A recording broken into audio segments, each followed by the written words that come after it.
어두운 밤, 감찰 상궁들이 궁녀들의 처소를 은밀히 뒤지기 시작합니다. 이들이 찾는 것은 단 하나, 남성의 흔적이나 두 궁녀의 기묘한 동침 현장이에요. 배가 부른 한 여인이 끌려 나와 그 자리에서 목이 잘립니다.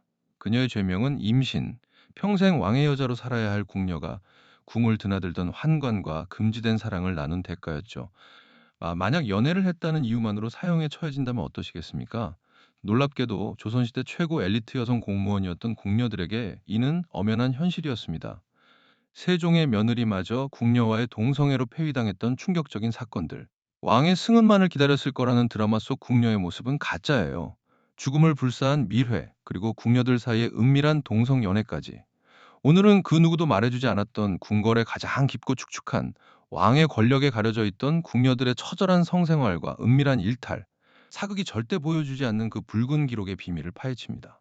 세종대왕의 며느리와 말단 관노비 출신 궁녀, 하늘과 땅 차이인 두 여자의 공통점은 다름 아닌 억눌린 성욕이었습니다.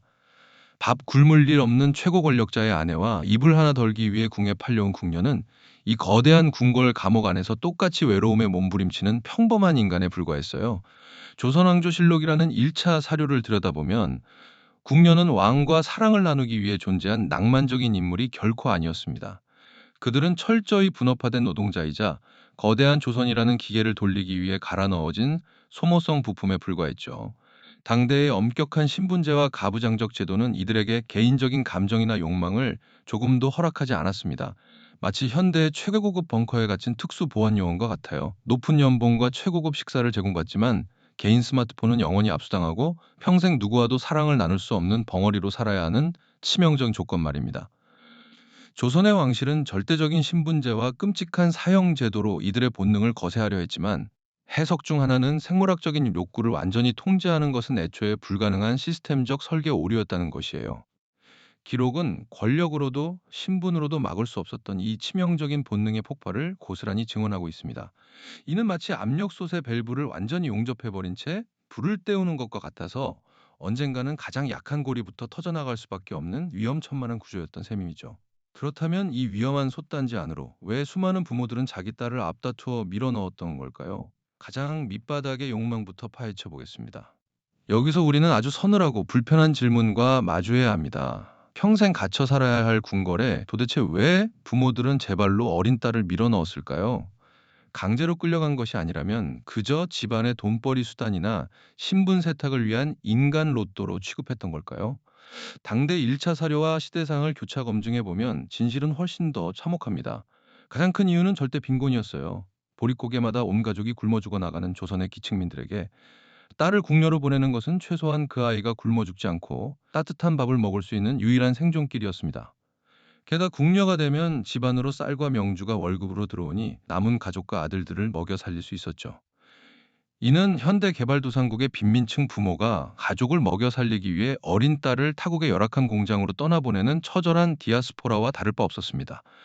두 번째는 로또보다 적은 확률에 기댄 신분 세탁이에요. 철저한 신분제 사회였던 조선에서 밑바닥 천민이나 평민 여성이 하루아침에 왕실의 가족이 되어 정승들의 고개를 숙이게 만들 방법은 오직 왕의 승은뿐이었습니다. 실제로 무술이 출신이었던 숙빈 최 씨나 중인 출신의 희빈 장 씨가 조선의 권력을 뒤흔드는 것을 목격한 부모들에게 딸은 가문의 운명을 바꿀 단 한 장의 복권이기도 했죠. 하지만 이 모든 선택의 기저에는 가장 잔혹한 시대적 제약이 깔려 있습니다. 바로 극단적인 가부장제예요. 가문을 잇는 아들을 살리고 집안을 일으키기 위해 딸이라는 존재는 언제든 희생시키고 착취할 수 있는 도구로 여겨졌던 것이죠. 이렇게 생존을 위해 궁궐문을 넘은 소녀들, 그들의 통장 잔고는 예상치 못한 속도로 불어나기 시작합니다. 놀랍게도 그들은 조선에서 가장 성공한 여성 억대 연봉자들이었습니다.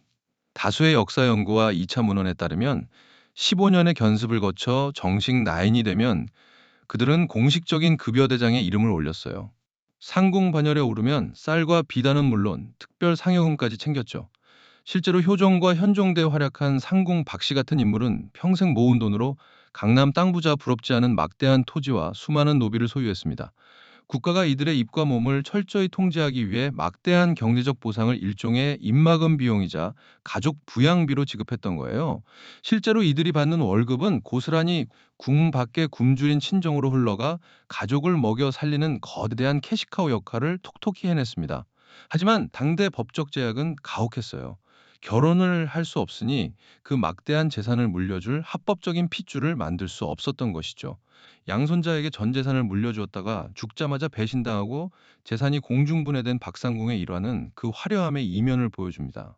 아무리 금괴를 산더미처럼 가진 죄수라도 평생 나갈 수 없는 감옥 안에서는 그 금괴로 따뜻한 빵 한 조각을 마음대로 사 먹을 수 없는 법이에요. 절대 빈곤이라는 일차적 목표가 해결되자 인간의 유전자는 곧바로 다음 단계의 굶주림을 요구하기 시작합니다. 생존의 공포가 사라지고 배가 부르자 그 빈자리에는 외로움과 성욕이라는 더 통제하기 힘든 괴물이 자라나기 시작했습니다. 돈을 많이 주는 데에는 다 그만한 피눈물 나는 이유가 있는 법이에요. 가장 높은 권력을 쥔 지밀 궁녀들은 하루 12시간씩 주야 이 교대로 왕의 곁을 뜬 눈으로 지켰습니다. 왕의 숨소리, 은밀한 대화, 심지어 배변 활동까지 감시하고 기록하는 살아있는 블랙박스였죠. 당대의 통신 및 녹음 기술의 제약 속에서 가장 확실한 정보망은 결국 훈련된 사람의 눈과 귀뿐이었기 때문입니다. 조정의 콧대 높은 정승들이 이들에게 고개를 숙이고 뇌물을 바친 이유는 간단해요. 최고 권력자의 스피커를 해킹하는 것과 같았으니까요. 하지만 정작 스피커 본인은 그 거대한 정보의 무게에 짓눌려 단 하루의 개인적인 휴가나 자유조차 누릴 수 없었습니다. 단 한 명의 왕을 위해 수백 명의 여인이 본능을 강제로 거세당해야 했던 공간. 굶주림이 해결된 인간이 그 다음으로 애정과 성적 욕구를 갈구하는 것은 너무나 당연한 생물학적 수순이었어요. 조선 왕조는 돈과 권력을 주면 이들의 본능을 통제할 수 있다고 믿었지만 완벽히 고립된 환경은 오히려 이들을 극단적인 쾌락과 유대의 탐닉으로 몰아넣었습니다. 그리고 이 억눌린 본능은 감히 상상조차 할 수 없었던 최고 권력의 안방에서 가장 먼저 폭발하고 맙니다. 로맨스 소설 속 달콤한 승은은 현실 역사에 존재하지 않았습니다. 왕의 눈에 띄어 승운을 입는 것은 수백 명의 궁녀 중 한두 명에게나 일어나는 벼락 같은 확률이었어요. 게다가 승운을 입는다고 아름다운 로맨스가 시작되는 것이 결코 아니었습니다. 그것은 곧 치열하고 잔혹한 궁중 암투의 장기말로 던져지는 파멸의 시작이기도 했죠. 왕의 성운은 구원의 동아줄이 아니라 화려하게 포장된 독이 든 성배였어요. 세종대왕의 며느리였던 순빈봉 씨와 궁녀 소쌍의 은밀한 스캔들은 신분으로도 찍어 누르지 못한 인간 본성의 가장 완벽한 증거입니다. 차기 왕위 계승자의 아내란 세상에서 가장 존귀한 신분이었지만 남편인 문종의 무관심 속에 방치된 그녀의 심리적 기아 상태는 말단 관노비 출신 궁녀들과 조금도 다를 바 없었어요. 기록은 세자빈이 자신의 수족과도 같은 궁녀 소쌍과 밤마다 은밀한 온기를 나누었으며 소쌍이 다른 궁녀들과 어울리는 것조차 맹렬하게 질투했다고 적나라하게 묘사하고 있습니다. 이는 왕족이든 노예든 절대적인 고립 앞에서는 똑같이 애정을 갈구하는 나약한 인간에 불과하다는 것을 증명하는 충격적인 사건이었어요. 그렇다면 이 스캔들은 그저 왕족 한 명의 일탈이었을까요? 아니면 궁궐 전체에 퍼져 있던 거대한 빙산의 일각이었을까요? 이성이 완벽히 금지된 닫힌 세상에서 그들은 살아남기 위해 서로의 체온에 의지했습니다. 조선 왕조실록에는 대식이라 불리는 궁녀들 간의 동성애 기록이 심심치 않게 등장해요. 순빈봉 씨가 추궁을 받을 때 다른 궁녀들도 다 하는 일이라 흉내 냈을 뿐이라고 항변했던 실록의 한 줄은 이 은밀한 룰이 궁궐 내에 얼마나 광범위하게 퍼져 있었는지를 짐작하게 합니다. 쟁점이 되는 부분은 이것이 도덕적인 타락이냐는 것이에요. 아닙니다. 이것은 지독한 외로움과 고립 속에서 피어난 생존형 연대이자 당대의 극단적인 폐쇄적 제약이 만들어낸 필연적 현상이었습니다. 극야 현상이 반년 넘게 계속되는 남극의 고립된 기지에서 대원들이 서로에게 병적으로 집착하게 되는 심리 상태와 같아요. 빛 하나 들지 않는 차가운 골방에서 미치지 않고 버티기 위해 서로의 상처를 핥아주는 유일한 방식이 바로 대식이었던 겁니다. 밤이 되면 처소문을 걸어 잠그고 곤장 100대의 처벌을 감수하면서까지 서로의 육체적, 심리적 온기를 찾았던 이 결연은 유교적 잣대로 덧씌워진 단순한 도덕적 타락이 아니었어요. 그것은 기계 부품처럼 취급받던 궁녀들이 자신이 살아 숨쉬는 인간임을 확인하려는 가장 처절하고 본초적인 몸부림이었습니다. 이 통제불능의 쾌락을 감지한 왕실은 인간의 본능을 말살하기 위해 소름 돋는 백신을 투입합니다. 동료의 숨소리조차 감시하는 내부 비밀 경찰, 감찰 상궁의 등장은 권력이 인간성을 어디까지 짓밟을 수 있는지를 보여줍니다. 궁녀들의 비행과 연애 사건을 잡아내기 위해 투입된 이들은 닫힌 문틈을 엿보고 속삭이는 대화를 수집하며 동료들의 일거수일투족을 뒷조사했어요. 혈통의 순수성이 곧 국가 안보이자 정통성이었던 당시의 룰을 기준으로 보면 다른 남자의 씨앗이 궁궐에 들어오는 것은 체제를 뒤흔드는 반역과도 같았기 때문입니다. 결국 왕실은 감시자와 피감시자를 분리해 궁녀들 스스로가 서로를 의심하고 고발하게 만드는 가장 악랄한 통제망을 완성했어요. 서로가 서로를 감시하는 완벽한 파놉티콘 감옥처럼 이 600명의 여인들은 잠드는 순간까지도 보이지 않는 시선의 공포에 떨어야만 했습니다. 그리고 이 촘촘한 감시망에 걸려든 자들은 햇빛조차 들지 않는 밀실 재판장으로 끌려가야 했습니다. 현종 8년 궁궐을 발칵 뒤집은 사건이 터집니다. 궁녀 귀열이 임신한 채 발각되어 감옥에서 출산한 직후 곧바로 참수형을 당한 것이에요. 궁녀들의 범죄는 의금부나 형조 같은 조선의 공식 사법기관이 아니라 환관들이 관리하는 내부기관인 내수사에서 조용히 처리되었습니다. 이는 당대 왕실의 권위와 체면이 깎이는 것을 막기 위한 극단적인 사법적 제약 조치였어요. 궁중의 내밀한 치정극이 사대부나 백성들에게 유출되는 것을 차단하기 위해 국가는 적법한 절차마저 무시하고 이들을 어둠 속에서 소리 없이 지워버린 것이죠. 마치 거대한 재벌 기업의 비리를 덮기 위해 내부 감사팀이 직원을 한밤중에 몰래 해고하고 입을 틀어막아 버리는 블랙 기업의 잔혹한 행태와 완벽히 흡사합니다. 남성과 선을 넘은 사실이 발각되면 곧장 목이 날아갔고 인간의 가장 당연한 권리인 출산조차 사형 집행을 잠시 미루는 유예 기간에 불과했어요. 법으로 숨을 쉬지 말라고 강제한다고 해서 사람이 정말로 숨을 참을 수는 없습니다. 깊은 물속에 처박힌 사람이 지푸라기라도 잡듯 그들은 죽을 것을 뻔히 알면서도 찰나의 온기를 위해 불구덩이로 뛰어든 처절한 불나방이었어요. 하지만 죽음의 공포가 드리운 이 처형장에서도 기형적인 신분제는 또 다른 차별을 만들어냈습니다. 똑같이 금지된 죄를 지어도 피를 흘리는 자는 철저히 정해져 있었습니다. 순민봉 씨의 동성애 스캔들이 발각되었을 때 왕실의 혈족이었던 세자빈봉 씨는 폐위되어 사가로 쫓겨나는 선에서 목숨을 건졌어요. 하지만 그녀의 파트너였던 궁녀 소상은 가차없이 참수형을 당했습니다. 철저한 계급 사회였던 조선의 사법적 불평등과 제약을 가장 적나라하게 보여주는 비극이죠. 권력의 최정점에 있는 자의 죄는 왕실의 체면을 위해 감경되었지만 구조의 가장 밑바닥에 있는 궁녀는 언제든 대체 가능한 소모품처럼 단칼에 베어져 나갔습니다.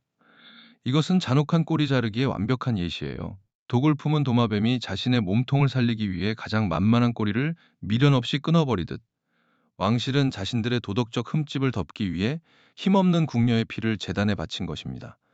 거대한 배가 침몰할 때 1등 칸의 승객들은 구명보트를 타고 떠나지만 가장 밑바닥 엔진룸에서 일하던 일꾼들은 그대로 수장되어 버리는 잔인한 계급의 민낯이었어요. 살아서도 온전한 사랑을 허락받지 못했던 이들. 그렇다면 늙고 병든 후의 마지막은 어떠했을까요? 이 화려한 지옥에서 나갈 수 있는 유일한 방법은 역설적이게도 철저히 버려지는 것이었습니다. 궁녀는 오직 자신이 평생 모시던 상전이 죽어 3년상을 마치거나 본인이 늙고 병들어 더 이상 노동력을 제공할 수 없을 때만 궁 밖으로 나갈 수 있었어요. 왕족 외에는 궐 안에서 숨을 거둘 수 없다는 매정한 제도적 제약 때문에 다 죽어가는 노구의 궁녀들은 요금문이라는 후미진 뒷문을 통해 짐짝처럼 실려 나갔습니다. 심지어 나라에 가뭄이 들면 독수공방하는 처녀들의 한이 서려 비가 오지 않는다는 미신적 핑계를 대며 젊은 궁녀들을 강제로 쫓아내 민심을 달래는 제물로 쓰기도 했어요. 수십 년간 뼈 빠지게 부려먹은 공장 기계가 고장나자 퇴직금은커녕 늦은 밤 폐기물 처리장에 슬쩍 내다버리는 악덕 기업주의 모습과 정확히 일치합니다. 궁 밖으로 나가서도 왕의 여자라는 꼬리표 탓에 다른 남자와 혼인할 수조차 없었어요. 평생 모은 막대한 재산은 물려줄 자식 하나 없어 결국 사냐의 이름 없는 무덤으로 흩어졌습니다. 이제 우리는 이 잔혹한 역사적 기록 앞에서 마지막 결론을 내려야 합니다. 그들의 마지막 종착지는 따뜻한 가족의 품이 아니라 한양 변두리의 이름 없는 야산이었습니다. 현재 서울 은평구 이말산에는 1700여 개의 버려진 무덤터가 남아 있어요. 바로 출궁한 궁녀들의 마지막 안식처입니다. 결국 가족도 재산을 물려줄 후손도 만들지 못한 그녀들은 쓸쓸히 늙어가다 동료 궁녀들의 손에 거두어져 이 차가운 공동묘지에 묻혔습니다. 그 화려했던 억대 연봉도, 정승들을 쥐락펴락하던 권력도, 목숨을 걸었던 은밀한 사랑도 모두 한 줌의 흙이 되어 철저히 잊혀졌어요. 가난과 기아에서 벗어나기 위해 스스로 황금 감옥에 걸어 들어갔던 조선의 여인들. 결국 궁녀의 역사는 부의 축적과 신분 상승이라는 화려한 장막 뒤에 철저히 개인의 욕망과 인권을 소거해버린 국가 시스템의 차가운 초상이었습니다. 세종의 며느리부터 말단 궁녀까지 목숨을 걸고 탐닉했던 은밀한 밤의 기록들은 단순한 치정 스캔들이 아니에요. 피가 흐르고 심장이 뛰는 인간을 기계부품처럼 제어하려 했던 권력을 향한 본성의 처절한 반항이었습니다. 오늘 우리가 이들의 핏빛 이중생활에서 깨달아야 할 것은, 아무리 완벽한 제도와 끔찍한 형벌로 억누르려 해도 인간 본연의 욕구는 결코 거세할 수 없다는 서늘한 진실이에요. 우리가 사극에 소비했던 궁중 로맨스와 암투극의 뒤편에는 철저한 정보 통제와 국가 권력 유지를 위해 짓눌려야만 했던 여성들의 처절한 비명이 숨어 있었습니다. 그들의 붉은 스캔들은 문란함의 증거가 아니라 기계가 되기를 거부하고 끝까지 인간이길 원했던 가장 슬픈 투쟁의 기록이었어요. 거대한 부와 권력의 중심부에서 가장 초라하게 굶주려야 했던 여인들. 그들이 닫힌 문틈으로 세워보냈던 은밀한 온기들이 오늘날 우리에게 인간다움이란 무엇인지 묵직한 질문을 던지고 있습니다.